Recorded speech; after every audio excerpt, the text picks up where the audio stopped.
Prontinho, Natalina, pode começar. Boa noite, pessoal. Boa noite, Débora. É a primeira vez que eu estou Dia. participando. Isso, bom dia.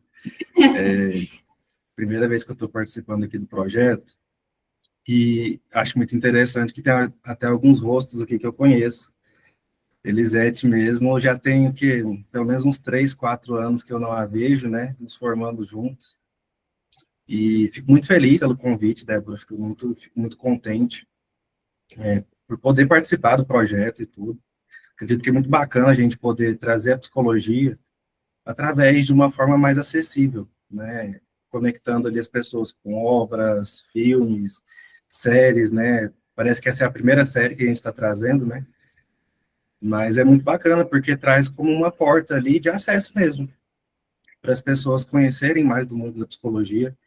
Acima de tudo, essa obra, ela fala bastante sobre a importância da saúde mental, né? Do quanto é importante nós entendermos e prestarmos atenção em temas que muitas vezes passam despercebidos, né? Então, hoje a gente vai fazer uma análise, né, dessa minissérie Adolescência, pegando ali figura e fundo e trazendo também uma compreensão daquilo que não é dito na série, né? Antes de mais nada, pode passar o slide, Débora?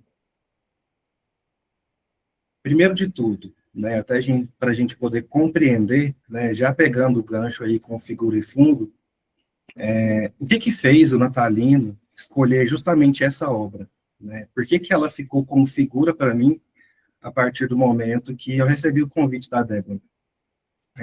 Eu faço ali alguns trabalhos já dentro da masculinidade, né? Eu gosto de fazer pesquisas. O meu TCC da graduação ele foi em torno dos estereótipos, né, da masculinidade. Acredito que essa série ela fala muito sobre isso, né? Principalmente ali no terceiro episódio, se eu não me engano. E sou psicólogo, né? Estou atuando hoje mais com os adultos, né? Recentemente abri as portas aí para poder atender adolescentes.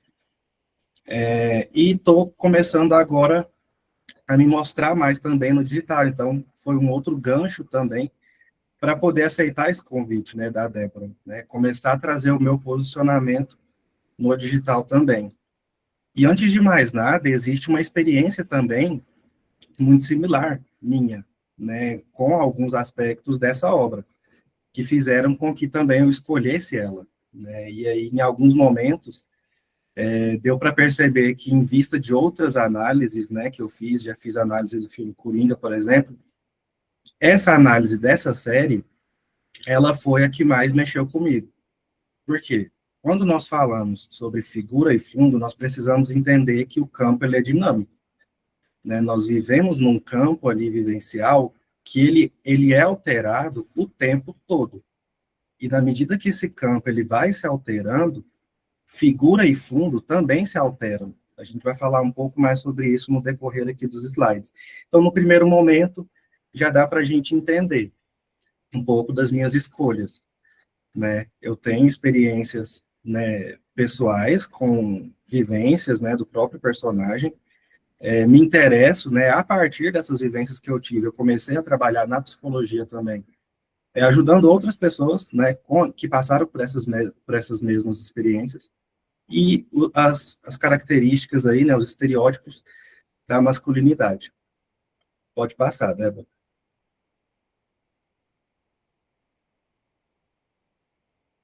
Primeiro de tudo, né, essa sinopse aqui, eu já peguei ela pronta mesmo, né, da plataforma da Netflix, e observando a própria sinopse, já dá para a gente entender um pouco da figura da série mesmo, né? Então, aqui diz o seguinte: um garoto de 13 anos é acusado de assassinar uma colega de escola, levando a família, a terapeuta e o investigador do caso a se perguntarem o que realmente aconteceu.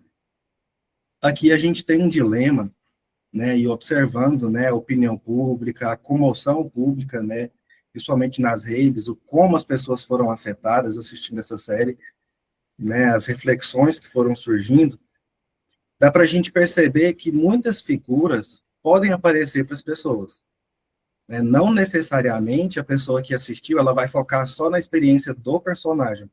Algumas pessoas focaram muito na família, Mas a partir de que momento? Né? Aqui fala, um garoto de 13 anos é acusado de assassinar uma colega de escola. Então aqui a gente precisa pensar, nós falamos de um adolescente de 13 anos, né? Ele tem uma família, ele tem um campo, ele está inserido num campo. A partir disso, o campo vai ser afetado, inevitavelmente. Né? E dá para a gente perceber já nos primeiros momentos, ali no segundo episódio, o próprio investigador se questionando, né? E ele até fala que esses casos são muito complicados, né? De você pegar o caso ali de um adolescente. E aí eu queria já perguntar para vocês, quem se sentir confortável em compartilhar, qual foi o direcionamento que vocês entenderam, né? Assistindo a obra. O que vocês entendem, né? Qual é a proposta da obra? É direcionado para poder falar do adolescente, da família, focar na família, como ela é afetada, a escola. Quero ouvir um pouco de vocês. Jade, pode falar. Eu não vou ligar a câmera que o bebezinho tá dormindo aqui. Mas eu gostei muito da série porque eu tenho uma tendência a encontrar o vilão, assim. E a princípio, o que eu entendi da série era que o vilão eram as redes sociais, né? Então tem uma história de cyberbullying. Até você nem colocou essa opção. Mas, conforme eu fui pensando, eu fiquei muito reflexiva e satisfeita em ver que a série não é simplista. Então, não culpo o adolescente, a família ou a escola. Ela traz múltiplos fatores. Ela critica, assim, desde a política, a sociedade, o indivíduo, ela critica a estrutura familiar, ela critica muitas coisas para trazer um para problematizar mesmo, algo de muita importância hoje em dia, sabe. E depois que eu assisti a série, eu comecei a ver o Jamie em muitos clientes. Não que assassinaram alguém, mas que vários dos pensamentos que ele acaba confessando pra psicóloga, meus clientes têm. E eu, às vezes, tenho alguns deles também, né, claro que não todos, mas o quanto a gente normalizou várias questões, até "Ah, não", como a família fala, né, todo adolescente é assim. A gente só deixava ele no quarto dele.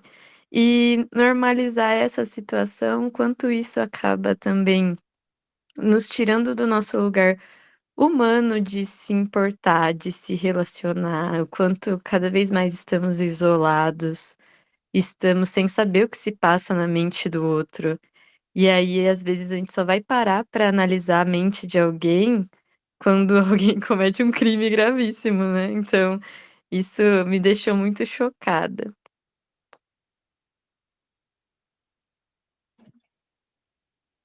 Mais alguém tem alguma consideração? Quer fazer algum comentário também? Não sei se no chat apareceu alguma coisa, Débora. Assim. Então, já é interessante, né? Porque na própria fala da Jade, ela já traz justamente essa dinâmica que eu acabei de mencionar, né? O que é figura para uma pessoa não necessariamente vai ser figura para outra, justamente porque são vivências diferentes, né? São perspectivas, são pessoas que estão ali naquele lugar assistindo aquela obra e que, por mais que aquela figura ela apareça para aquela pessoa, a gente precisa entender qual é o campo que ela está inserida, qual é o fundo, né, que corroborou para que justamente aqueles pontos ficassem como figura para essa pessoa que assistiu. Pode passar o slide, Débora.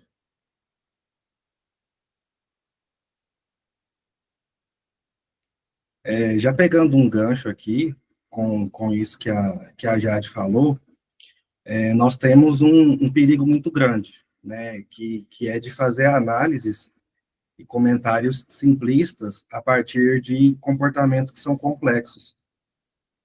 E aqui se tratando, né, até fazendo uma correção, tem mais de um crime envolvido na série, né? A gente tem ali o homicídio, só que a gente trazendo para uma perspectiva, né, até do nosso campo aqui, falando do Brasil, nós temos também o feminicídio, né, que traz ali a questão da demanda de gênero surgindo, né, a partir, né, desse comportamento violento. Então, parando para observar, para mim fez muito sentido pensar também nesse outro crime, que é o feminicídio. Eu não sei se fez sentido para vocês aí também, colocar mais esse fator.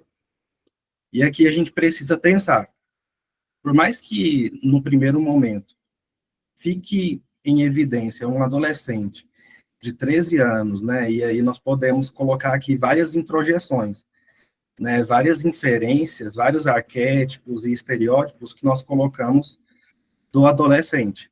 Né? Ah, o adolescente é isso. Não, o adolescente ele é travado mesmo, é natural ele ficar mais recluso, né? Então aqui a gente já vai percebendo como a série ela vai nos despertando para poder entender, não, peraí, deixa eu compreender.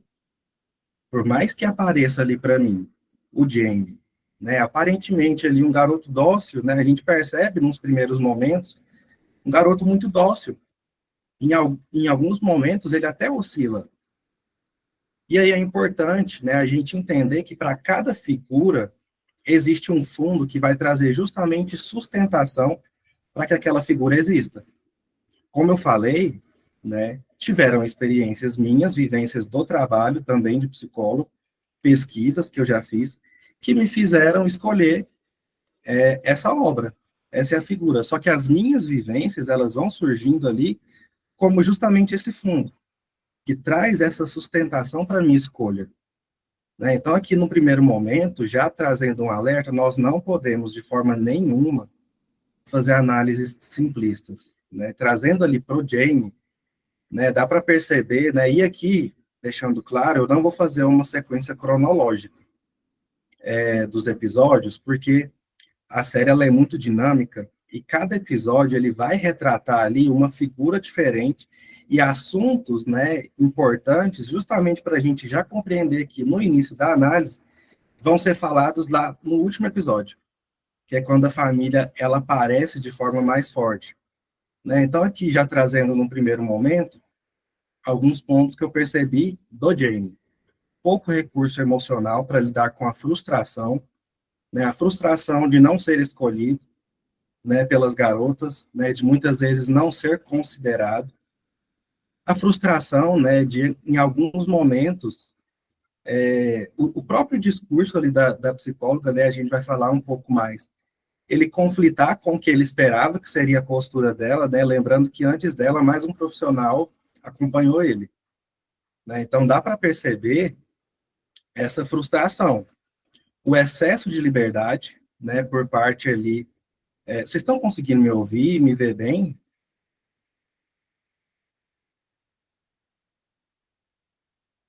Ah, Pra sim. mim tá tudo Estou certo. perguntando, porque olhando aqui para a imagem de vocês, deu uma travada, a câmera desligou, depois voltou. Se travar aqui alguma coisa, pode me informar.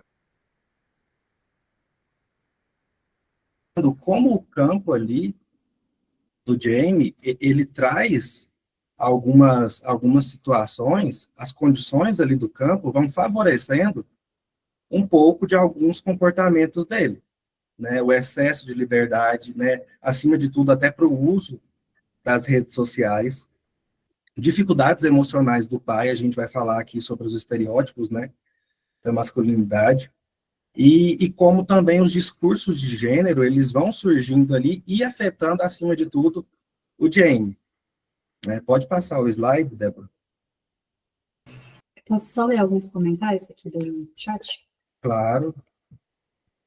A Camila falou, aproveitando esse comentário da Jade, pelo menos 3 clientes meus disseram que se identificam com o personagem, com os roupantes de raiva, fúria, com isso é implícito de achar que que esse jeito é normal, esse comportamento normal. E a Mariana também falou assim, penso que o direcionamento da família, o direcionamento da série vai para a família. O que será que tem nesta família que contribuiu para o crime? Acho que essa foi a pergunta. Para mim, particularmente, me chama muito a atenção ao assistir a relação do policial com o seu filho. E a Cláudia falou, para mim chamou muita muita atenção à questão da família, processo de luto desse filho vivo, mas sem perspectivas de futuro. Família que é julgada pela sociedade, o silêncio entre os pais que no último episódio se abrem e caírem juntos, a irmã sempre vista rotulada como a irmã do Jim. Perfeito, perfeito. Assim, o interessante, né, e aqui já estou pegando um pouco da vivência do grupo, é interessante como que os comentários eles vão contribuindo justamente para o desenvolvimento aqui do encontro, né? Algumas coisas que foram faladas, né, que já nos comentários, a gente nem chegou nos slides ainda, mas já começaram a aparecer, né? Então é muito bacana essa troca, né? Eu particularmente, eu gosto muito, né? Acho que é uma das formas mais tranquilas, assim, da gente levar a psicologia, né? Pode passar o slide, por favor, Débora. Então, aqui já num primeiro momento, né, dá para a gente falar sobre o processo de desenvolvimento, né? E pensando numa perspectiva da Gestalt, nós precisamos entender que o ser humano ele está sempre em desenvolvimento, né? O homem ele está sempre num desenvolvimento contínuo e é um processo singular. Por isso eu coloquei ali que é um processo singular e infinito, né? Aqui a gente vai pegar um conceito que diz o seguinte: a Gestalt terapia articula o biológico e o social mediante o conceito de interação que encontra suas bases na noção de ser no mundo, da fenomenologia, na teoria de campo, na teoria organísmica e na visão de todo da psicologia da Gestalt. Então, aqui a gente precisa entender, né, e já pensar, né, eu gostei muito, né, do comentário que falou sobre a família, né, o que acontece nessa família que corroborou para que esse crime acontecesse. E aqui a gente tem dois cenários. O primeiro, de fato, a gente precisa olhar para o campo, né, a gente precisa entender essa família, porque nada vem do nada, né, se tratando de teoria de campo, a gente precisa compreender que apenas um fato presente no campo, um fator presente no campo, algo que é ali contemporâneo, que é concreto de fato, ele é capaz de gerar um comportamento. Então, para a gente observar como algo aconteceu ali, no caso do Jamie, como esse crime foi cometido, inevitavelmente não tem escapatória, a gente precisa olhar para esse campo. Do contrário, a gente insiste num erro clássico, né? Eu tenho essa percepção de que nós temos um olhar muito simplista, acima de tudo para o adolescente, né? Vamos pensar aqui, a criança, né? Eu estava fazendo aqui alguns estudos, né? Assistindo até outros vídeos de psicólogos, né? Que atendem adolescentes, e existe uma angústia, né? Que é muito interessante, às vezes ela aparece para o psicólogo que atende adolescente, né? Ah, com a criança eu utilizo ali muito do lúdico, a gente vai para as brincadeiras, com o adulto a gente fica muito na fala e tudo, mas e o adolescente? O que eu faço com o adolescente? E aqui é interessante, porque de fato tem adolescentes que a gente vai usar o lúdico, a gente vai usar muito ali as brincadeiras mesmo. Eu, por acaso, já aconteceu de atender uma pessoa de 40 anos e que foi muito mais fácil para ela acessar as experiências dela falando de um anime, né? Eu não sei se vocês já ouviram falar aí de um anime muito conhecido, Naruto. Me chamou muita atenção, né? O como foi ficando mais tranquilo para ela, mais acessível, fazer contato com as experiências dela, utilizando esse ajustamento criativo, que é falar de um personagem, ao mesmo tempo ela não percebia que ela estava falando dela, e a coisa foi acontecendo e a gente foi intercalando. E aqui, muitas vezes, acontece isso com o adolescente. Nem todo adolescente é igual. Nem todo adolescente, né, que ele vai passar ali por experiências de bullying, ou todo adolescente que fica ali mais recluso, né, que não tem ali um acompanhamento do pai nas redes sociais, ele vai ter comportamentos que o Jamie teve. Não necessariamente, aqui não existe uma receita de bolo. E particularmente aqui se tratando de Gestalt, a gente acredita que, de fato, cada pessoa ela tem uma experiência singular. E aí eu estendo para as outras abordagens mesmo, né? Acredito que a psicologia, de um modo geral, ela precisa e ela olha, de fato, para o ser humano como alguém singular. E o Jamie ali, apesar das vivências, né, as mudanças biológicas dele, né, a mudança ali no próprio desenvolvimento neurológico dele, ele tem outras vivências para além do biológico, né? Nós não podemos rotular o comportamento dele apenas como fatores, né, da mudança hormonal mesmo, ali que acontece na adolescência. Existe um campo que é alterado. O Jamie, com 13 anos, ele não tem vivências de quando ele tinha 8 anos de idade, né? A própria vivência dele num ambiente educacional é diferente, é muito diferente. E a gente precisa olhar para isso, né? Nós olhamos para um todo que, inclusive, é afetado pelo Jamie. A gente percebe muito isso na família, e aqui no próximo slide a gente vai falar um pouco disso. Pode passar, Débora.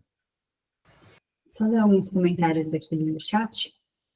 A Perfeito. Bianca falou: o que me chama bastante atenção é a frustração do Jamie e a forma dele lidar com a rejeição, o que, em minha visão, se intensifica cada vez mais quando olhamos para os processos comparativos existentes nas redes sociais. E aí a Jussara falou: interessante que na universidade tem disciplina de criança e passa para o adulto. A adolescência e a velhice se fala muito superficialmente, sendo que são fases com muitas mudanças e sofrimento. Perfeito, perfeito. Eu acho bacana as pessoas trazerem essas compreensões, né, e perceberem, de fato, o como na própria academia, né, na própria universidade, a gente percebe que o próprio lugar acadêmico ali, né, as academias onde nós fazemos análises, desenvolvemos pesquisas, muitas vezes são lugares onde preconceitos, né, e muitas vezes, seja com o adolescente ou outros grupos, eles podem ser desenvolvidos também. Não estamos isentos, né, desse comportamento, até porque nós somos afetados, né? Eu sou um psicólogo diferente depois de assistir essa série, né? E vale pensar aqui que eu assisti ela 2 vezes. A primeira como entretenimento e a segunda para poder fazer a análise. Então, nós vamos sendo afetados o tempo todo. Isso acontece na vivência da clínica, né? Acredito que muita gente aqui possa ter o foco em outras áreas da psicologia, enfim, mas nós não permanecemos os mesmos após uma vivência com alguém. E nesse caso aqui, nós percebemos uma tentativa criativamente de se ajustar. O Jamie, ele tenta se ajustar ali, tenta ser confirmado de uma forma que a gente precisa entender que ele está num processo de desenvolvimento. Ele está num processo ali de aprendizagem, e as condições que o meio oferece para ele não necessariamente vão ser condições de fácil elaboração, principalmente num período assim tão escasso ali de experiências, né? E vou além, não apenas um adolescente, quantos adultos enfrentam dificuldades aí de se ajustar no campo, porque muitas vezes percebe ali um campo conflitante, né, com aquilo que ele busca.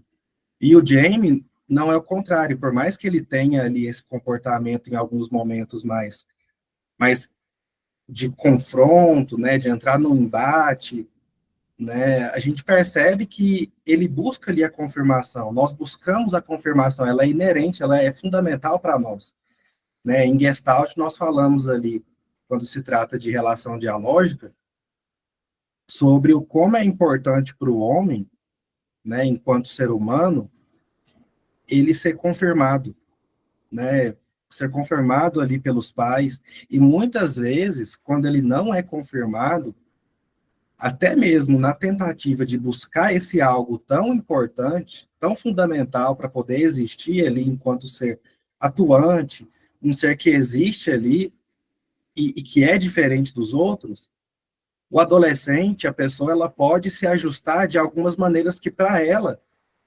num dado momento, vai ser prejudicial. Num dado momento, lá na frente, ele pode receber as consequências desse ajustamento. E muitas vezes, quando a gente fala de bullying, né, a gente fala das vivências nas redes sociais, nós acabamos de ouvir um comentário que fala sobre o quanto a comparação nas redes sociais ela é forte. Não por acaso, nós vemos pessoas que muitas vezes adotam ali uma postura, se envolvem numa carapaça e entram de fato numa dinâmica de um personagem. Não necessariamente é ela de fato. Não necessariamente é uma vivência espontânea, né? E aí a gente precisa pensar que é um desafio para a família, né? Lidar com essa dinâmica do adolescente. Eu costumo dizer que é uma dança. Ao mesmo tempo que você dá liberdade para o adolescente ele se ajustar ali, se inserir nos grupos, o adolescente ele busca isso, né? Ser encontrado em lugares específicos. A qual grupo eu pertenço? Qual é o meu lugar no mundo? Quem eu sou de fato? O adolescente, muitas vezes, ele traz essas angústias, né? E aí, vamos pensar aqui no quanto é difícil. Eu vou falando aqui, inclusive o meu corpo vai reagindo. Eu tenho sobrinhos, eu não tenho filhos, mas eu tenho sobrinhos, né? A mais velha, inclusive, acabou de fazer 12 anos, então não é simples para a família, não existe receita de bolo. E aí eu lembro aqui de um ditado popular que existe para os pais, né? Que para mim até escancara um certo sofrimento, que é o como os filhos eles se tornam ali o boletim dos pais. Muitos pais eles trazem, eu já ouvi isso muitas vezes de adultos falando, né, que tem essa sensação de que, poxa, o como meu filho foi criado vai dizer se eu fui de fato um bom pai ou não, se eu falhei na minha missão ou não. E a família do Jamie, num dado momento, ela sofre com isso, né? É importante a gente pensar no como vai aparecendo essa angústia para essa família, entendendo, né, depois do comportamento dele, né, depois de cometer o crime, as angústias que vão aparecendo. Será que eu devia ter feito mais? O que eu poderia ter feito para que isso não acontecesse? Né? E aí a gente precisa entender que, da mesma forma que o Jamie é afetado pelo campo, o campo também vai ser afetado. O todo ali, ele se modifica e novas figuras vão surgindo. Por isso que eu falei que a série é muito dinâmica. Cada episódio vai retratar algo diferente. O foco vai ser diferente. Pode passar, por favor, Débora. Estou lendo aqui mais alguns comentários no chat.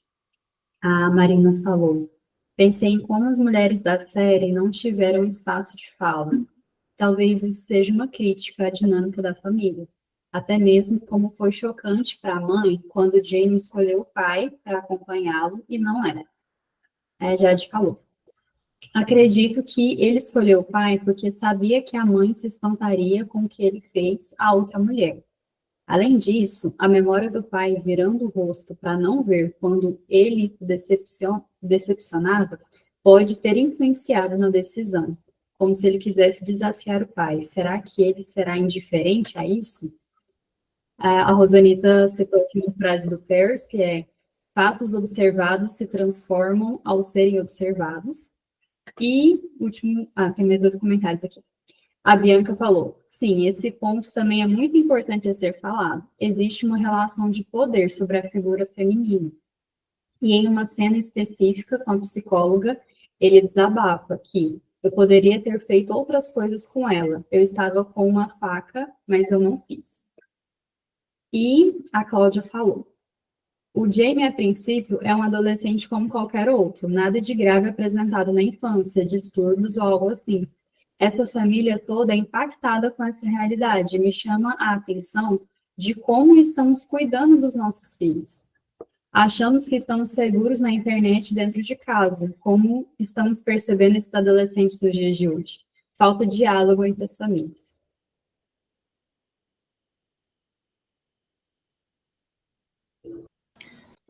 E aí, nesse lugar, é muito importante a gente pensar no como esse encontro aqui, inclusive, né? Achei genial quando a Débora, né, fez o convite, falou sobre já ter alguns encontros postados ali no YouTube. Gente, é fundamental. Nós precisamos, né? Porque precisa partir de algum lugar. Né? A gente precisa compreender que para que a sociedade ela comece a perceber essas dinâmicas e essas problemáticas que nós estamos levantando, como elas são necessárias, isso só vai acontecer a partir do contato que nós fazemos com essas obras e do como nós fomentamos e estimulamos esse diálogo, que reconheço, não é fácil, não é simples, né? Muitas vezes, né, vai ter ali um certo processo emocional envolvido assistindo, né, porque são experiências ali, né, o próprio vídeo que mostra já no primeiro episódio é muito forte, e me chama a atenção o como o diretor da série, ele não tenta de forma nenhuma mascarar, ele já deixa claro, o Jamie ele é o culpado ali, ele é a pessoa que cometeu o ato, e mostra isso de uma forma visível, você vê, dá até para contar quantas vezes, né, ele desfere ali as facadas. E aí é muito importante a gente pensar que o Jamie, ele depende das condições do meio, e que esse meio, né, hoje a gente está levantando aqui alguns pontos, né, sejam as estruturas de poder, né, sobre aí as relações de gênero, né, o masculino, o feminino, a gente percebe muito claro essa discrepância, né, o como a sociedade ela vai sendo construída, né, de forma diferente, e como cada pessoa ela vai se colocando no mundo, né, através aí dos papéis sociais, né, que a gente fala aí, o que que um homem faz? Qual é o lugar destinado para o homem no mundo? Qual é o lugar destinado para a mulher no mundo? Qual local cada um deve ocupar? E aí a gente esquece, nessa questão dos estereótipos, justamente essa singularidade e esse processo que é particular. Aqui tem um risco muito grande. O Jamie está num momento de se inserir num grupo. Ele está buscando um grupo. A qual grupo eu pertenço? Ao mesmo tempo, ele tem ali poucas experiências, né? E aí a gente percebe pela própria dinâmica familiar o como a mãe menciona, né? Nossa, mas muitas vezes eu bati na porta e falei, filho, né? Desliga esse computador, você tem aula amanhã, né? Mas ao mesmo tempo não tem uma postura efetiva. Você percebe que existe margem ali para que ele simplesmente se cale. Ela vai dormir, por exemplo, e nem se sabe se de fato ele foi dormir ou não. O que que ele está fazendo nessas redes sociais? Né? Quais são os conteúdos que ele tem acessado? A gente vai percebendo um acesso muito fácil, né? E uma condição muito favorável para que discursos problemáticos e conteúdos, né, preconceitos, sejam introduzidos para o Jamie, né, e os demais adolescentes. Não podemos esquecer das vivências da escola, né, o quanto é caótico observar ali, eu não sei vocês, mas me deu em alguns momentos um certo incômodo mesmo, não sei se dizer se foi raiva ou, sabe, um incômodo pela postura passiva ali dos próprios professores, né, ou como alguns professores são zoados de fato, e você percebe que todo o campo ali está adoecido, né? Então vamos pensar aqui, nós falamos sobre os discursos de gênero, né? Fica muito claro na série, né? Eu vou utilizar aqui o termo Red Pill, né? Que é um grupo aí que tem ficado cada vez mais forte, né? Acho que é uma comunidade, né? Assim, melhor dizendo, uma comunidade que tem feito discursos, né? Muito forte na internet e que, enquanto homem, me incomoda particularmente, né? E aí eu trago a minha vivência enquanto psicólogo. Eu percebo muita frustração em muitos discursos, porque pensando aqui, ok, né, o Jamie ele está ali num processo de lidar com a rejeição, né, ele está num processo ali de aprendizagem, né, ele precisa que a família, inclusive, gere ali um ambiente onde ele vai ter contato com essa frustração de fato, porque o ambiente, a vida, eu costumo dizer que o mundo ele é uma selva. Depois que você se torna adulto, a coisa ela fica mais difícil de fato, porque você tem outras vivências, outras responsabilidades. Você não mais tem ali os seus pais para poder responder por você ali em algumas questões, até mesmo judiciais, né? Então, é preciso que o ambiente vá preparando os adolescentes para essa frustração. E eu percebo que esses discursos de gênero, eles tendem a trazer ali estereótipos que colocam em xeque coisas que são muito particulares ao espaço de cada pessoa. Por exemplo, você vai tomar um fora mesmo. Quem falou que não existe essa dinâmica de escolher e ser escolhido? Né? E isso é uma coisa das relações humanas. Vamos parar para pensar, não tem como o Jamie obrigar aquela garota a ter interesse por ele, ou as outras garotas. É difícil ser rejeitado, não é gostoso, é uma coisa desconfortável mesmo. Mas percebe que quando a gente fala sobre o não ser considerado, o não ser escolhido ali, ser o incel, vamos dizer assim, né? Aparece esse termo, isso entra numa dinâmica muito particular. De fato, as pessoas não têm a obrigação de te escolher. Né? E eu percebo que muitas vezes o público masculino, né, não generalizando, né, como eu falei, não dá para, a partir dessas análises aqui, construir novos padrões. Então, nem todo homem vai ter esses mesmos comportamentos. Mas é um fato, né? Eu tive algumas vivências, né? Participei de alguns trabalhos na Delegacia da Mulher, esqueci de acrescentar esse tópico, né, na divulgação ali, mas eu trabalhei durante 1 ano e pouco, quase 2 anos, na Delegacia da Mulher, tanto no atendimento ali às vítimas, né, no plantão psicológico, quanto a condução ali do grupo reflexivo. Não sei se é de conhecimento de todos, mas existem grupos reflexivos, né, que são direcionados ali até mesmo pelo juiz, né, então você tem um homem que foi autuado pelo crime ali de violência doméstica. Como parte ali da pena, ele vai ser conduzido a participar de 10 reuniões ali, em torno de 10 reuniões desse grupo reflexivo.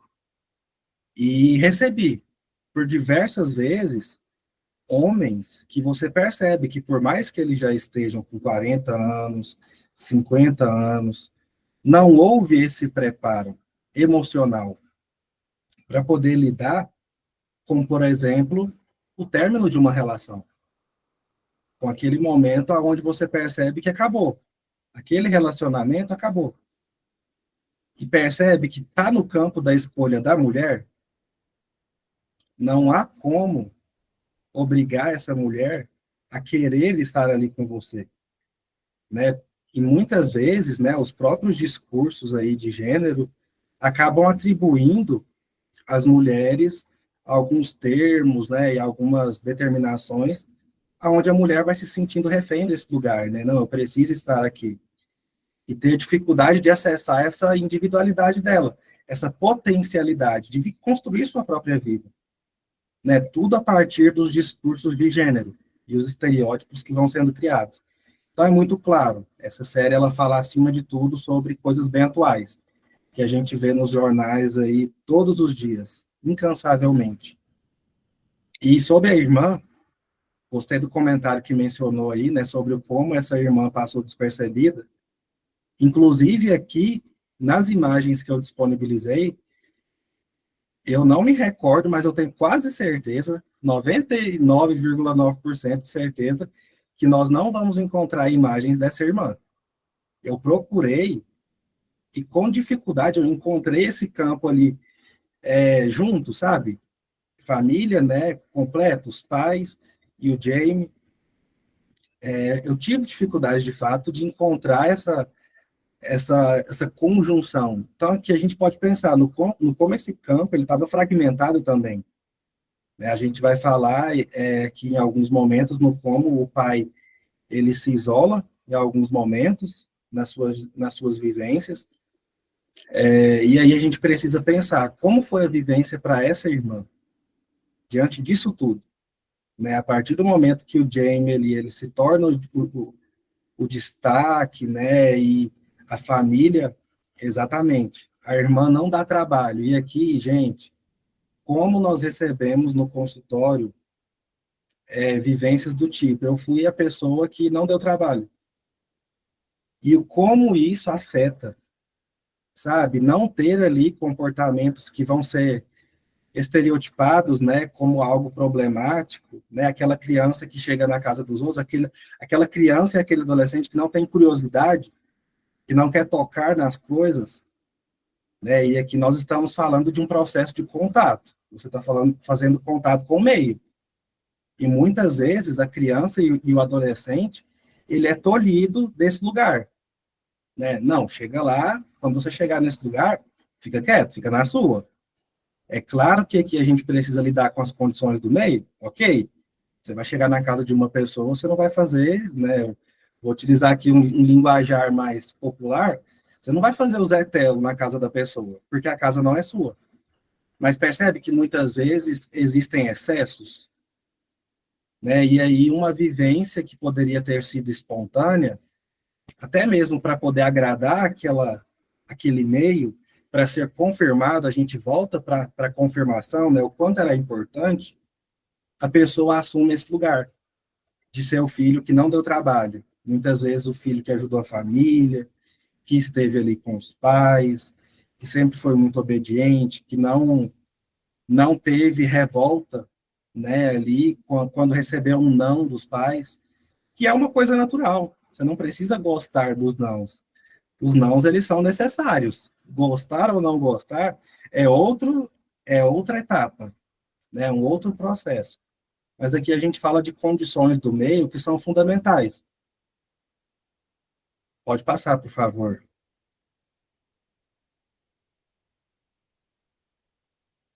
E aí é interessante como a gente percebe aqui, eu já vou pular um pouco dessa parte aqui da confirmação, eu vou ser um pouco mais sucinto, porque a gente já veio falando aqui, né? À medida que os comentários foram surgindo no chat, a gente já foi falando, né, sobre esse conceito tão importante antes mesmo de chegar no slide. Mas aqui a gente tem um retrato, né, justamente da cena ali com a psicóloga. E não sei se chegou para vocês dessa forma, mas o que fica para mim é o como fica palpável a percepção de como a relação dialógica ali, ela é dinâmica. A mesma psicóloga que confirma é a mesma psicóloga que, num dado momento, precisa sair da sala, dar uma respirada, e quando ela volta colocando limites. Ela pega a cadeira de fato, senta do lado do Jamie e tem uma conversa mais dura, né? Depois, quem quiser assistir a série novamente para poder perceber esses pontos, a gente percebe que houve uma mudança de postura dela. E aqui a gente entra justamente no que nós estamos falando. Por que essa figura dessa psicóloga é tão importante? Aqui ela não negligencia a vivência do adolescente de forma nenhuma. Ao mesmo tempo que ela acolhe, ela também coloca limites. Ao mesmo tempo que ela entende que é difícil para ele estar naquele lugar, né, afastado da família, que é um lugar estranho, né? Imagina você estar num lugar, né, que você sabe que você está ali porque você cometeu um crime. O Jamie, ele sabe que ele está ali por esse motivo. Ela não traz ali uma passada de pano, vamos dizer assim, para o todo daquilo que está acontecendo. Tanto que muitas vezes nós percebemos mudanças físicas e emocionais no próprio Jamie. Ele começa ali o episódio de uma forma doce, até que num confronto ali com ela, né, mas meio que num tom de brincadeira, né, ela leva um sanduíche para ele, né, no intuito ali de trazer uma proximidade de fato, né, de deixar aquele ambiente ali, não apenas como algo para ser um interrogatório, ela está ali para poder entender o Jamie enquanto pessoa, enquanto adolescente de fato. E aqui ele percebe uma mudança de postura dela, tanto que ele questiona. Ah, mas o outro psicólogo não me fazia perguntas do tipo, né? O outro me fazia as perguntas X. Mas por quê? Ela traz ali perguntas que vão muito mais no íntimo dele, né? De perguntar, né? se ele se acha feio, inclusive, né? Em alguns momentos, quando ele está falando sobre não ser escolhido, quando ele fala, os meninos como eu, né? Os meninos, né, que têm características como eu tenho, né? Quando ele está falando ali sobre ser um incel, ele fala sobre aquela regra, né? 80-20, né? 80% das meninas, né? Elas vão se interessar ali apenas por 20% dos meninos, e tem ali toda essa dinâmica. Percebam que a todo momento, aquele episódio ele acontece como se fosse uma dança, né? Tem momentos que é mais leve, é mais tranquilo, inclusive até de assistir, né? E tem outros que você já percebe, né? Uma vivência mais pesada. Caraca, ela precisou sair da sala, ele se levanta, ele bate a mão na cadeira, né? Ele se revolta, o todo ali é afetado diante dessa relação que está acontecendo ali, pessoa a pessoa. Na medida que o Jamie é afetado por ela é afetada pelos comportamentos do Jamie. E não podemos esquecer da experiência dela enquanto mulher. Né? Vamos pensar aqui como é para essa psicóloga, porque quando nós falamos do psicólogo, da figura do psicólogo, nós não podemos esquecer que existe um risco de estereotipar, inclusive, o psicólogo, de achar que vai ser um ser intocável, né, que não vai ser afetado ali dentro do processo. Só que, na verdade, o que existe é um manejo.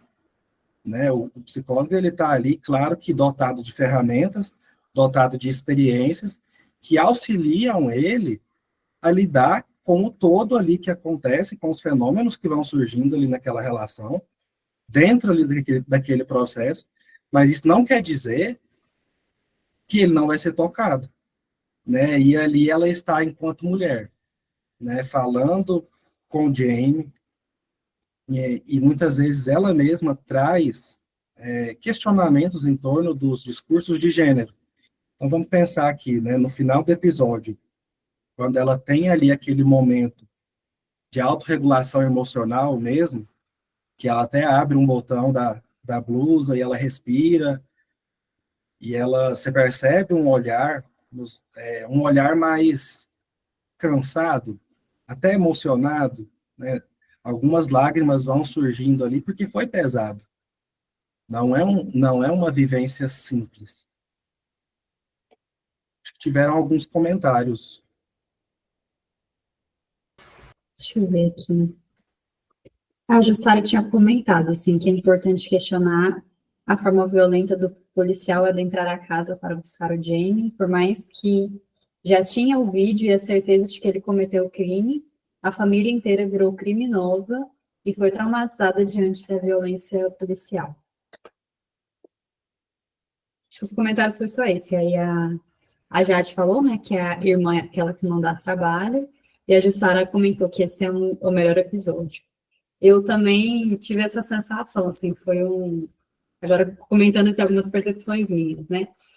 É um ponto, assim, que a gente consegue realmente ver esse comportamento do Jamie, que acho que no primeiro episódio isso não fica tão evidente, tipo assim, mesmo a gente, pelo menos eu, né? Mesmo tendo vindo o vídeo, assim, ele parecia do choro dele, a forma dele ali, na forma dele ser preso, me fazia questionar, nossa, realmente chegou a esse ponto dele cometer esse crime? E aí, quando a gente vê ele se comportando com a psicóloga, foi quando me deu, assim, essa percepção de, nossa, realmente, ele foi capaz de fazer isso.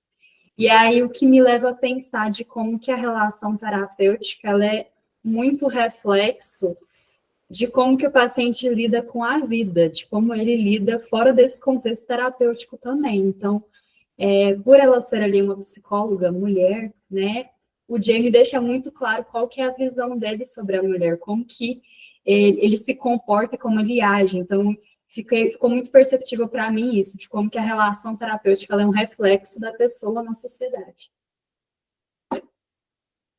Perfeito.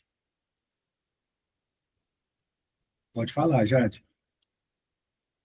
Eu concordo com a Débora. E mesmo tendo esse jogo de poder com a psicóloga também, que até você falou, ela saía para respirar, ele queria afrontar, ao mesmo tempo, no fundo ficava muito claro que o que ele queria era a aprovação dela. Então ele termina assim: mas você gosta de mim? Você gosta de mim?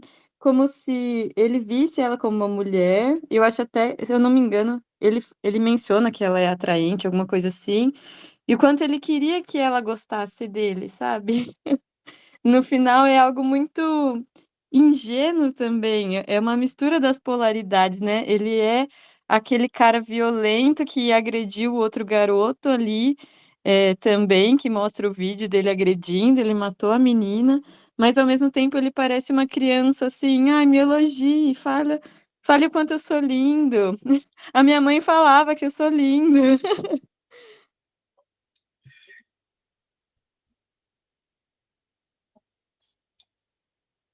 Deixa eu só visualizar esse comentário aqui.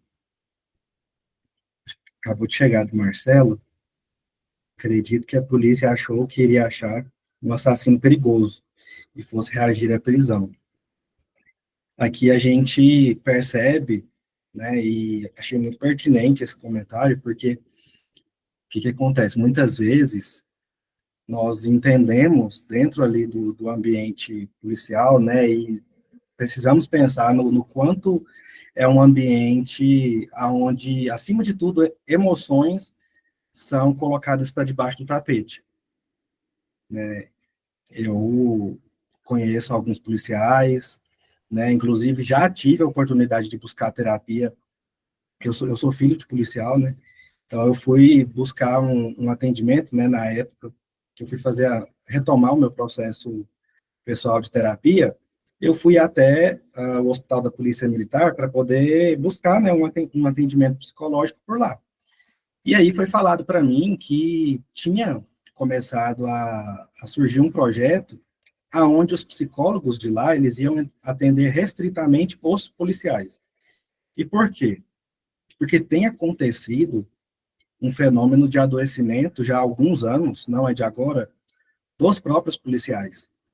Né? Então, aqui a gente precisa pensar que toda a vivência, ela é muito conturbada, ela é muito pesada, porque vamos pensar aqui o seguinte, como foi questionado aqui agora, o policial, ele entra ali, ele não sabe o que espera ele, né? E aí a gente percebe uma problemática. O que fica como figura, né?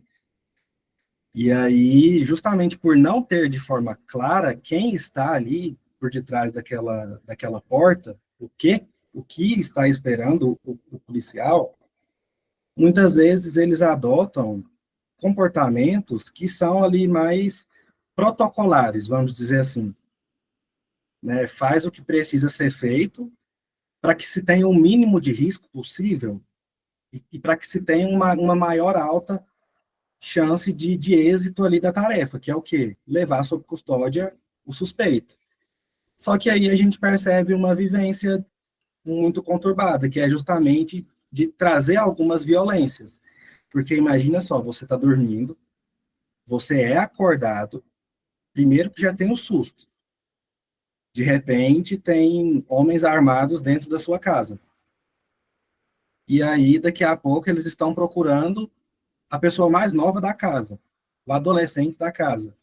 Fica todo mundo sem entender nada. É como se o chão ele desmoronasse de fato. Para mim, a sensação que eu tive foi essa. Observando essa família, até quando eles chegam na própria delegacia, parece que eles ficam atordoados, tentando entender o que está acontecendo. E aí, ali a gente percebe que não necessariamente o Jamie, enquanto pessoa, ele é a figura. Né? E aí a gente entra numa dinâmica muito complexa, né, que os policiais vão dizer, mas nós não somos psicólogos. Fica aí no seu quadrado, existe essa crítica, né? Inclusive, eu coloquei deixei bem especificado aqui, que compreender necessidades básicas e inerentes à existência do homem, uma confirmação, não sugere em concordar com um comportamento realizado, como no caso da série, que foi um crime. Então, assim, muitas pessoas entendem, né, que muitas vezes o psicólogo, não, o psicólogo está passando pano para coisas que são problemáticas. Mas não, o nosso lugar é completamente diferente. Nós precisamos olhar o todo, nós precisamos olhar a pessoa. Pode falar, Marcelo.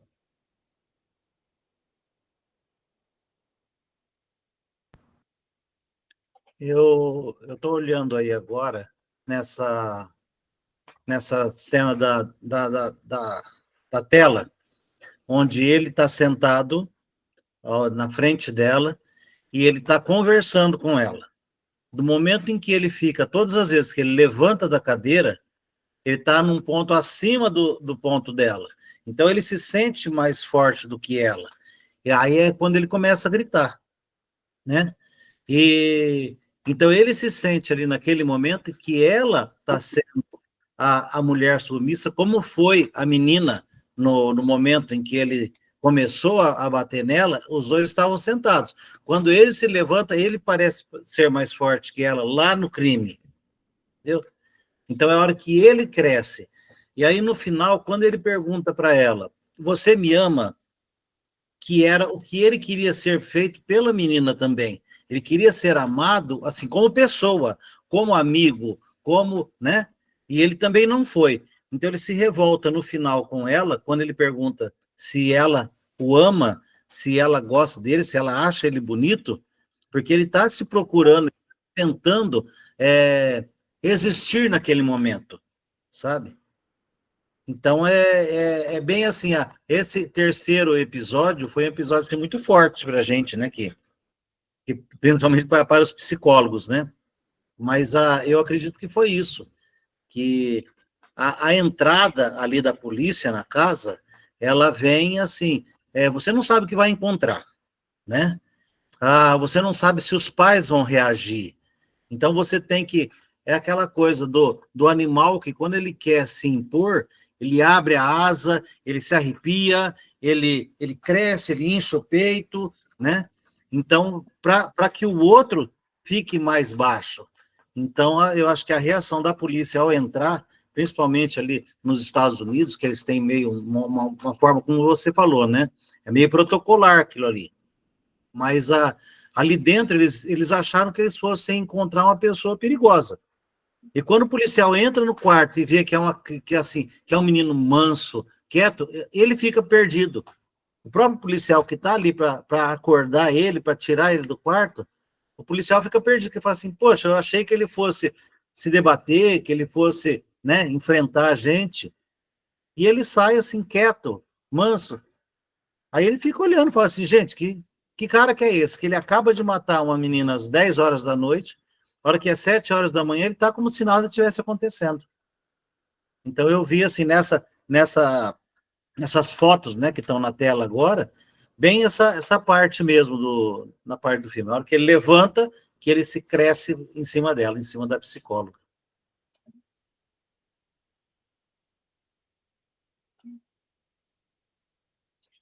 Pode falar, Jade. A fala do Marcelo me lembrou que eu estou lendo um livro sobre adolescência na Gestalt terapia e tem um capítulo sobre transtorno de conduta e eles falam sobre por trás de todos os comportamentos disruptivos está uma carência afetiva muito grande. E até essa questão da família, o pai ele menciona: eu fui um bom pai, porque meu pai me batia muito, eu nunca fiz isso. Mas aí quando ele para pensar, ele fala: nossa, eu comecei a trabalhar muito, eu não estava aqui, sabe? E até o que você mencionou da mãe bater na porta e tudo bem, ele não abria a porta, sabe? Parece que eles foram tão passivos que isso é até interpretado como um desamor. Isso deixa uma carência afetiva, uma lacuna. Inclusive, eu que atendo muitos jovens adultos, às vezes não é. Claro, pais violentos com certeza levam as pessoas para terapia, mas a falta de limites é uma crítica muito grande. Do tipo, olha, hoje eu não sei me controlar, eu não sei ter disciplina, eu não sei levar a sério as coisas, ninguém me ensinou, sabe? É uma dor também, porque o limite também é um amor. E às vezes isso foi muito distorcido na tentativa de quebrar o padrão dos pais que realmente eram opressores e tudo mais, se tornaram pais que são indiferentes em muitos sentidos e só vão reparar no mal que isso traz quando algo acontece. Tanto que essa série me mobilizou tanto que eu quis assistir algo sobre quem idealizou, e o pai do Jamie na série, ele foi um dos diretores, né? E ele fala que ele quis fazer a série, que a intenção dele foi porque ele começou a ver notícias de meninas assassinadas por adolescentes, ele viu umas 2 notícias, e ele começou a pensar nos filhos deles, porque ele se importa com os filhos dele, mas ele pensava, o que que impede meus filhos de serem vítimas desse tipo de situação?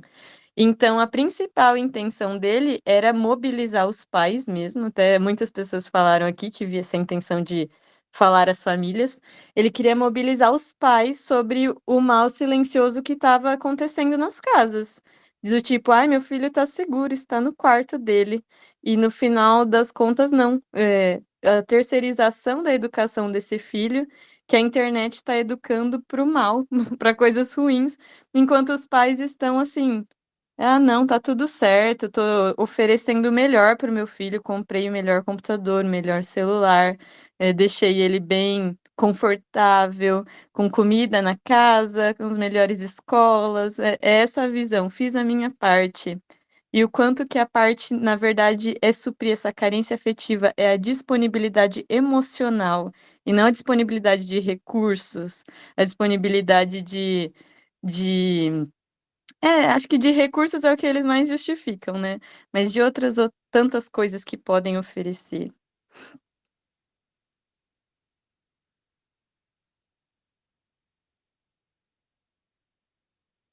Pode falar, Elisete. Então, essa parte da família, ela é o principal do tratamento da pessoa. Eu estou tratando um adolescente que está saindo das drogas, mas muito complicado. Então, eu vejo, agora, na questão da série, eu vejo que o pai tem um certo comportamento disfuncional, né? Porque ele se irrita facilmente, né? Com o que o outro está falando, ou com a atitude do outro, né? E a mãe, ela parece que tem um certo receio de que ele exploda mais, então ela vai trabalhando aquilo para acalmar. Mas eu não vi hora nenhuma, nenhum nem outro, nossa, nós precisamos de ajuda. Então, o que eu vejo na família, o negacionismo dos pais de saberem que eles também estão adoecidos. E que eles, para que o filho seja tratado, eles também têm que ser tratados. Então, eu vejo assim, com essa posição da internet, os pais ficam na internet o tempo todo, muito, não tô generalizando, mas em si, uma família que eu estou tratando, e que não querem ir para o consultório, o adolescente chega e questiona, mas meu pai bebe, minha mãe fuma, né? Então, assim, vejo que certas atitudes, elas não são assim, não, eu quero que meu filho se salve, mas eu não quero dar exemplo, ou eu não quero trabalhar isso com ele junto. Então, eu vejo que o grande gargalo dos comportamentos, de excesso de tudo na adolescência, excesso de tudo, de drogas, redes sociais, sexo, muitas vezes ele já vem sendo dentro da casa. Então, essa é a parte que eu vejo e vi no comportamento dos pais. Perfeito, perfeito. Pode passar para o próximo slide, Tetra.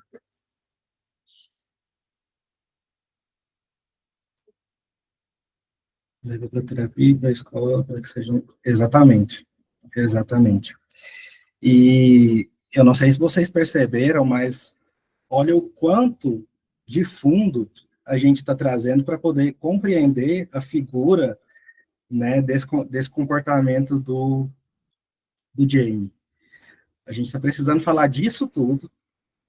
A gente foi de vários lugares, né, desde a parte das mudanças físicas do corpo, até o como as experiências da família, o como esses pais tiveram experiências, né, de repente com os próprios avós do Jamie, o como isso foi afetando até mesmo a criação, né, o como esses pais também precisavam de ajuda, né, o como eles precisam buscar ajuda. Então, tudo isso é fundo, né? Tudo isso que nós estamos mencionando aqui é necessário ser observado e compreendido para poder entender de fato isso que tem aparecido para nós.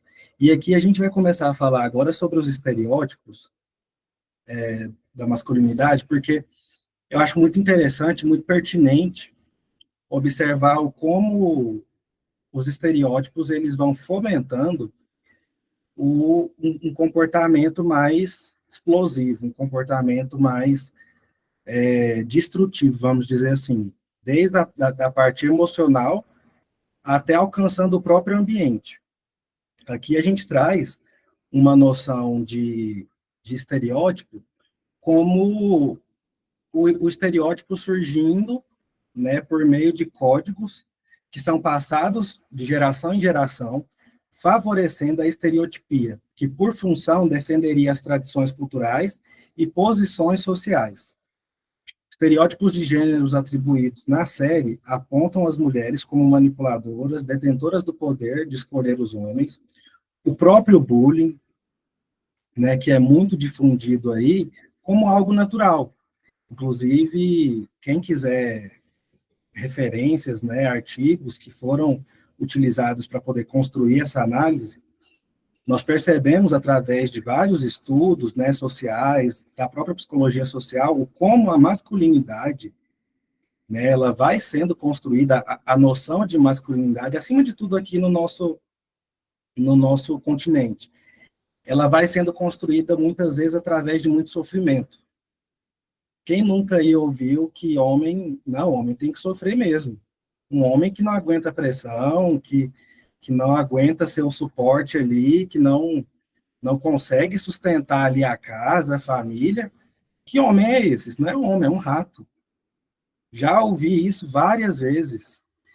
E na própria delegacia da mulher, quando eu conduzia o grupo ali com os autores de violência doméstica. Então, aqui a gente percebe uma vivência, muitas vezes, adoecida, aonde a violência ela já é conhecida, ela já foi vivenciada pelos próprios homens.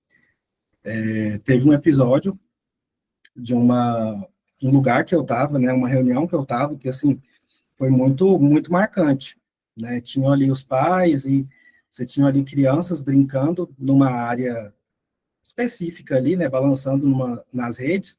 E sabe quando a criança ela tenta balançar tão alto na rede que a rede ela vai lá em cima ao invés dela voltar, ela tomba, ela cai, porque não sustenta o peso de tão alto que estava? As crianças estavam dessa forma. E aí um pai foi alertado, né? Olha, tem duas crianças ali. Será que é o fulano? Será que é o ciclano? E aí perguntaram, né? Será que é a menina tal? Ah, não, na verdade é o menino. Ah, não, então pode deixar. Né? Tem problema não. Espera aí, o menino pode machucar, então? Ele não está em risco. Ele pode balançar na rede, ele pode cair, se machucar, que está ok. Que noção é essa de que a masculinidade ela precisa estar arraigada de tanto sofrimento? Né? E aqui a gente precisa pensar como foi esse vínculo do Jamie com o pai. A gente percebe no último episódio, o pai, inclusive o próprio Jamie, ele menciona no terceiro episódio, na conversa com a psicóloga, ele menciona algumas experiências com o pai, por exemplo, quando ele ia jogar um futebol, quando ele ia fazer alguma coisa, e ele percebia que o pai dele não olhava para ele, não estava olhando para ele, e aí você percebe o Jamie falando, meu pai não olhava para mim.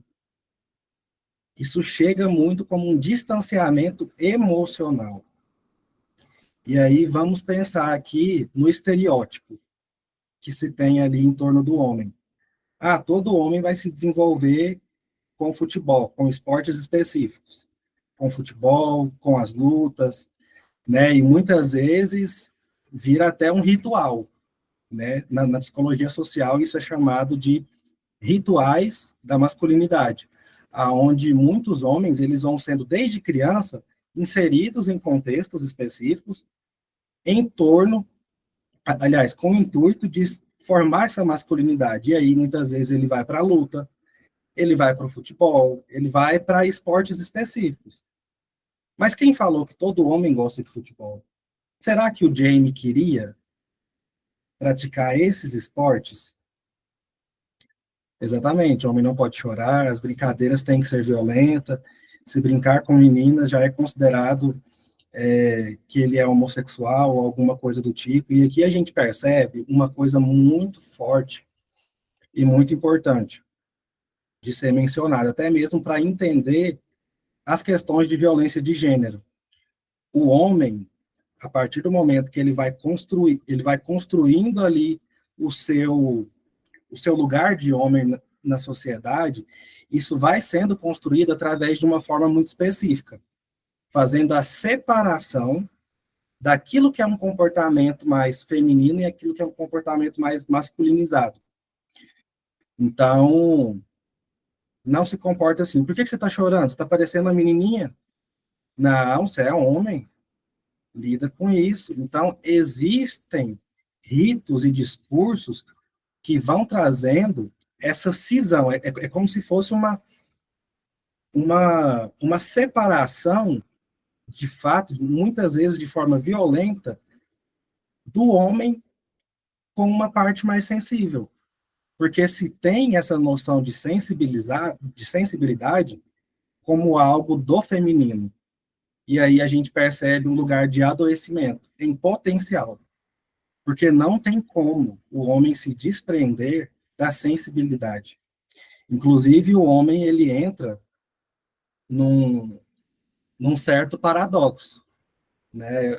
Eu lembro que, lendo alguns dos artigos, eu encontrei uma frase muito interessante, que é o seguinte: a masculinidade ela é preciosa como um diamante, mas ela é frágil como um cristal. Ou seja, o homem ele vai tentar defender a masculinidade dele ali de várias formas. Seja se colocando no papel do pegador, aquele homem que tem o controle ali. Quando o Jamie fala, não, eu poderia ter tocado nela se eu quisesse. Outros meninos teriam tocado. Perceba como existe ali um controle, um certo poder em torno desse comportamento sexual com a mulher.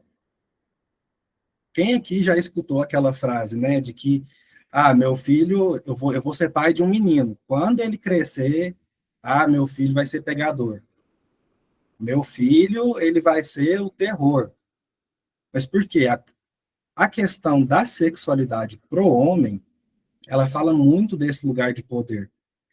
Né? Um homem que ele tem ali a sua parte sexual fragilizada ou, como eu posso dizer, tocada de alguma forma que ela foi prejudicada, ele se sente até menos homem. Eu lembro de um caso que eu atendi de um paciente que ele estava num quadro assim muito intenso de depressão, e um dos remédios que foi receitado para ele pelo psiquiatra, ele tinha como alguns efeitos colaterais a baixa do libido. Então, ia ter um comprometimento ali da parte sexual. E é impressionante como para ele foi sofrido assimilar essa possibilidade de tomar um antidepressivo que fosse fragmentar essa parte tão importante, que é a sexualidade. Sabe? É como se ele se sentisse menos homem. É como se o lugar dele ali no mundo, diante de uma mulher, é como se ele tivesse, sabe, é como se tivesse afetado o calcanhar de Aquiles dele. Então, o homem, muitas vezes, ele vai adotando esses estereótipos justamente porque existe um discurso de gênero que vai sendo fomentado desde a infância e sob muita violência.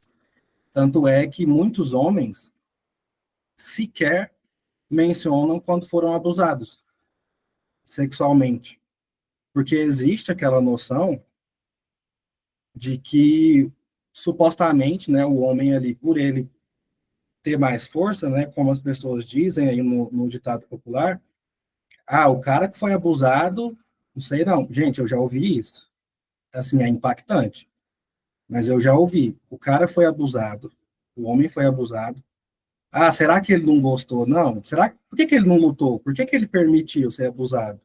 Será que ele não gostou? Será que ele não era homossexual? Então vamos pensar aqui, quantos homens sequer trazem essa vivência do abuso? E isso que eu estou falando aqui não são coisas da minha cabeça. Depois busquem fazer algumas pesquisas em torno disso. O homem ele tem essa dificuldade, justamente porque existe muito desse discurso de gênero que envolve a noção de sofrimento, como o homem se permite estar nesse lugar de sofrimento ou não. Pode passar o próximo slide, Débora. A gente está caminhando para o final, gente. E aqui, pensando aqui num termo da teoria organísmica, né, a gente vai trazer aí a questão do ajustamento criativo como no filme sobre os irmãos americanos que mataram os pais, fala muito, sim, fala muito sobre isso. Eles passaram por experiências de abuso, né? Então, vamos pensar aqui no quanto de sofrimento o homem ele vai introjetando, ele vai engolindo, justamente por lá no processo de formação ele buscar ser confirmado, muitas vezes pelo pai. E um detalhe, a masculinidade ela vai ser confirmada por outros homens, né? Então, existe essa questão de ser confirmado por um semelhante. Então, é aí onde muitas vezes os homens, até sem muito tato, né, sem muita sensibilidade, acabam por introduzir os filhos, enfim, ou perpetuar outros discursos para amigos, enfim, de forma muito violenta. E aqui a gente vai trazer a questão do ajustamento criativo para o homem poder lidar com essa parte da sensibilidade, né, que fala o seguinte: ajustamento criativo concebe a criatividade como um atributo essencial e vital do ser humano, um romper de barreiras, uma afirmação da vida, de nossa integridade, de nossa natureza intrínseca e de nossa própria essência como seres humanos. Então, cada pessoa ela vai de forma autêntica, buscando se colocar no mundo, ela vai lidar da sua forma, né, o como ele foi adquirindo ali condições e ferramentas ao longo da sua vida para poder lidar com o sofrimento. E ele vai fazer isso justamente para sustentar o seu lugar ali no mundo, para poder sustentar o seu lugar enquanto ser no mundo. Só que muitas vezes, na vivência masculina, e aqui eu posso dizer que algumas mulheres também, a gente está falando aqui muito do homem, pensando nessa relação do Jamie com o pai, mas muitas mulheres também têm dificuldade de assimilar esse lugar de sensibilidade, muitas vezes pelo contexto. Às vezes precisaram cuidar dos próprios filhos, foram mãe solo, tiveram que se desdobrar, fazer N funções ao mesmo tempo. Então, as condições do meio foram criando essa casca. Mas, então, se tratando do homem aqui, pensando nessa questão da série, quanto do comportamento do pai, né, do embotamento emocional, quanto ele vai engolindo o sofrimento, vamos pensar aqui, gente, esse pai, ele acompanhou o Jamie no primeiro episódio. Ele viu o vídeo. Ele viu o filho dele, de fato, executando uma pessoa. Não tem como isso ser uma experiência simples. Não tem como. Alguma mudança vai acontecer com esse pai. E naquele momento, perceba que é tão difícil que o Jamie, mesmo depois do vídeo, ele falou: pai, não fui eu. Não fui eu. E aí fica aquela coisa, eu acredito no meu filho, mas ao mesmo tempo, o que ele está falando vai contra o fenômeno que eu estou vendo. E aí vem toda aquela questão do lugar dele enquanto pai. E vamos pensar aqui no quanto de sofrimento estava acontecendo ali naquele momento. E ele foi sublimando isso. Ele foi fazendo outras coisas, ele foi adotando outros comportamentos para não lidar, para não fazer contato com esse sofrimento, com essa dinâmica e com essa mudança que aconteceu na família dele. O filho dele não está mais presente, ele está numa instituição para menores infratores. Então, aí é importante a gente pensar que a família foi mudada e como o pai reagiu com essa questão. E aí a gente pontua a questão da explosão do comportamento explosivo do pai, que o próprio Jamie mencionou para a psicóloga no 3º episódio,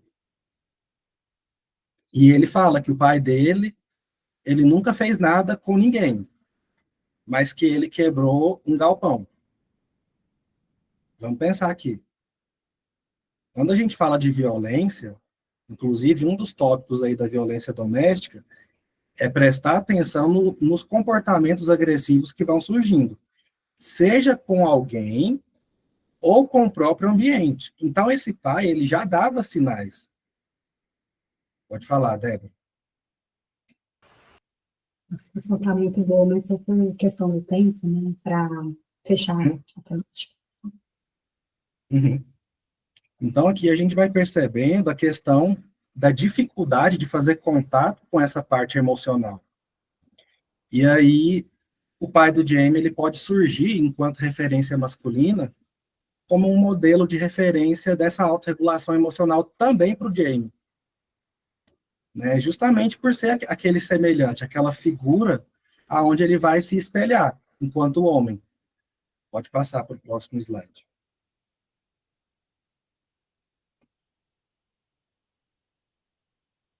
Então, aqui a gente já introduziu um pouco, né, sobre essa questão do contato, até nesse último slide, que o contato, ele é a interação que eu tenho com o meio, comigo mesmo, o meio animado, né, a natureza, os amigos, o próximo, e o meio inanimado. Então, aqui a gente pode pensar o Jamie lidando consigo mesmo, com as suas dificuldades ali de lidar com a rejeição, fui rejeitado, ou como dizem por aí, estou numa posição de incel.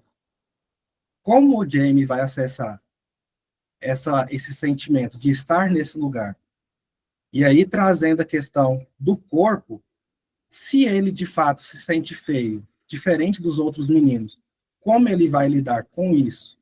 E acima de tudo, como ele vai lidar com os nãos das meninas, quando ele não for escolhido ali como alguém atraente, em potencial ali para ser escolhido como, né, o namorado de alguma delas. Como é que ele vai fazer contato com isso? E a gente percebe a dificuldade que o Jamie tem de lidar com essas emoções, de fazer contato com essas emoções.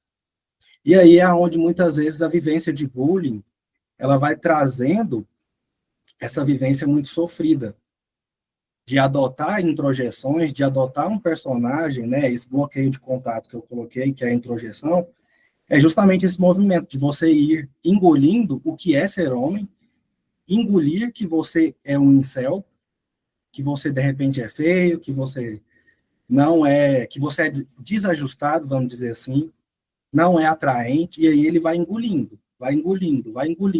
sem antes fazer esse processo de mastigar todos esses conceitos. E essa psicóloga, ela vai tentando fazer isso, auxiliar ele nesse processo. Pode passar para o próximo slide, Débora. Eu vou só terminar esse slide aqui, aí a gente pode me pontuar depois, mas de modo geral, a série ela fala sobre essa questão, né? Sobre esses assuntos importantes da vivência singular da adolescência, como os discursos de gênero eles vão afetando a sociedade como um todo, afeta o homem, mas também afeta a mulher, porque ambos entram em relação, até apontar contatos empobrecidos com a família, consigo próprio, né, ali das emoções, e com tudo aquilo que vai surgindo, né, nas condições que o próprio meio oferece. E aí os contatos eles vão sendo rígidos demais. A relação ela deixa de ser fluida e vai entrando nessa rigidez. Espero que tenha feito sentido para vocês. Gostei bastante do contato. Vou participar dos próximos. Agradeço, Débora, pelo convite, né?